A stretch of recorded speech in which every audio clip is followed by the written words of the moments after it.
It's another edition of Money on Mondays. I'm gonna give me a nice little song in a little bit. Money on Mondays. What's happening, people? Listen, today, let's talk about it. Receipts. Keep them. All right? I know we're in a new time and everybody always asks you, do you want to email the receipt? Do you want me to text message? Yes. Because if this stuff don't work, I need my money back. I had a situation. I didn't get the receipt emailed to me. I went back. They didn't want to give me my stuff back. Thought it was going to be a fight. But the manager came out and fixed everything for me. God bless him. But the person out front, you know who you are. I don't like you.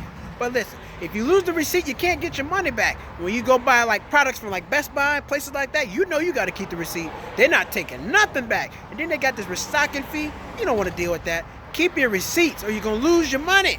If they want you to email it, take the extra six. If they want you to email it, if they give you the option to email, take a few seconds and email it. It's okay. You got time. You got time. Because you're going to make time if you need your money back. It's very important. Keep your receipts. Keep them on file. Especially for me, if I buy anything over $500, I keep the receipt for it. Hell yeah. Warranties, whatever. I got to have it. I don't want any problems. Receipts are very, very, very, very, very important. Now, I know we just get them and throw them away. Because, CVS, they ruined it for everybody. CVS got that long receipt. That receipt is long as hell. But you don't need that. You just need, or even take a picture of it. Take a picture of or the screen or something like that. Keep your receipts. Refunds are important. You need your money back. Don't let them beat you like they did me. Money on Mondays.